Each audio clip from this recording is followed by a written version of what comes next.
Nico, and welcome to the Jacob Javits 2010 Comic-Con Center. We're going to be interviewing artists from all over the place, anime, Marvel Comics, and a lot of stuff. I hope you have a lot of fun with this. Right now I'm standing next to Michael McMillan, who wrote the book Lucid. Michael, what inspired you to create the book? Well, I have always been a big comic book fan, and I've also been a fan of stories that have a fantastical or magical element to it. And I've also really loved Arthurian legend as well. So the book is about a secret agent that's working for the government, who's trained in magic. So I thought it'd be kind of cool to tell a contemporary story that was kind of like, what if Obama had his own Merlin? And all the other major world powers around the globe have their own combat mages working for them as well. So it's a little bit of spy genre, it's a little bit of magic and fantasy and action. Do you think you should make a next issue? I do think I should make a next issue. Issue 2 will come out in November, and the first volume is going to be 4 issues long. And I'm kind of treating it like the first season of a TV show, where we'll wrap up our main storyline, but there's some cliffhangers, and then hopefully we'll have a volume 2. I'd like to keep writing Lucid as long as I can. What do you think issue 2 would be? Well, here's the cover of issue 2 right here. And issue 2 picks up a plot point from issue 1, where Matthew D., who is the main character, is trying to track down a bad guy who's calling himself the Pendragon.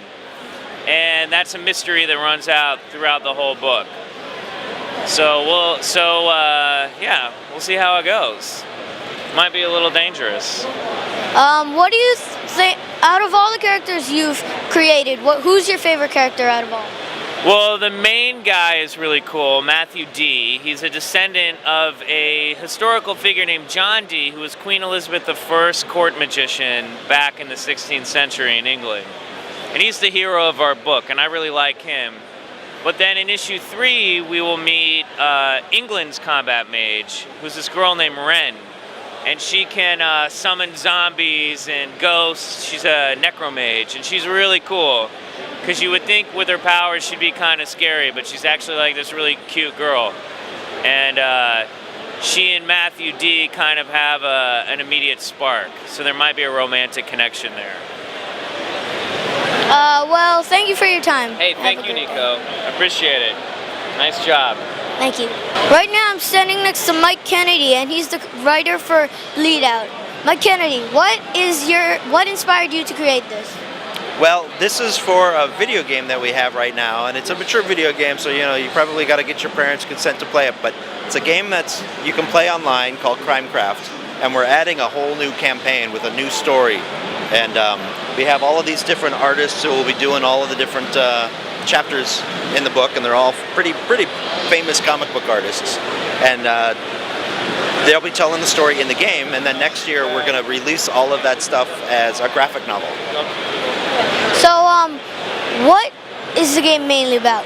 Well, the game takes place in kind of in a future city where crime has taken over, and so you got street gangs, and they're the new government, and so it's like a city that's run by crime. So it's a lot of shooting and a lot of robbery, kind of Grand Theft Auto, really bad stuff is going on. So you play a character just trying to survive in this really bad world. Based on all the other things you've created, where would you rate this at? Oh, this is awesome. This is the best thing that's come out so far. I mean, we got the talent that we got on this thing, and Sanford Green worked on it. He's right here. He's got something coming out on MTV soon. I mean, we got some great talent. It was really exciting to work on this. So, yeah, I think this is going to be one of the best projects I've worked on. Who's your favorite character in the game? Well, in the game, since it's one of those MMO role-playing games, you create your own character.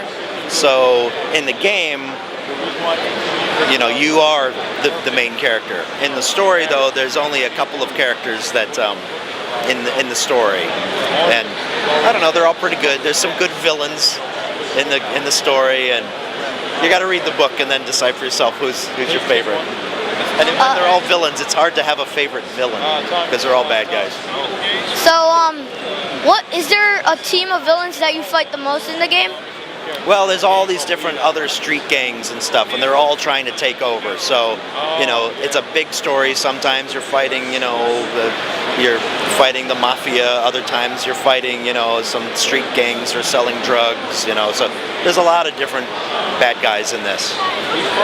Well, thank you for your time. Thank you. Right now, I'm next to Sanford Green. He illustrated one of the chapters for Bleed Out. Sanford Green, what did you think of when you were making the chapter illustrations? I was really excited about it, to get a chance to work with great artists such as Howard Chaykin and Tim Bradstreet and a list of others, and to be included in that was really exciting, and it was a great experience. What inspired you to become an illustrator? I was inspired just by, you know, reading comics, of course, watching cartoons when I was a kid, and it was just a really cool thing to be able to see, you know, some of your favorite characters do some really, you know, outlandish things, and I would try to draw some of that stuff, and eventually it led me to drawing more and drawing more comics. So it just kind of skyrocketed from there, I guess. So when you were drawing, what were the characters you wanted to draw? Of course, you know, Spider-Man, Superman, you know, the Hulk, you know, all the famous characters, and of course, then there were other characters like the Flintstones. I was a big fan of the Flintstones when I was a kid. I would draw them all the time. Speed Racer. So, you know, again, those kind of things just kind of made me, through the years, keep drawing. Sometimes does your projects start to become hard? Oh, absolutely. I think each project that I go through, there's a new challenge. I think that's why I take those projects, because they're a little different. Like even with the project with Bleed Out, you know, to do pretty much penciling, inking, and coloring. That's a little different for me because I tend to just draw. And to be able to do everything, that was a challenge. And, you know, but exciting at the same time. How long did it take you to become a good illustrator? I don't know if I'm a good illustrator now or not, but it's always a constant learning experience. You have to always be constantly learning and evolving, because it's just like with anything. Anyone who works at any craft, they have to continue to improve and grow. That's how you become even better, I think. Well, thank you for your time and have a good day. All right, thank you. This is Nico signing out of the 2010 Comic Convention. I hope you enjoyed it. Bye.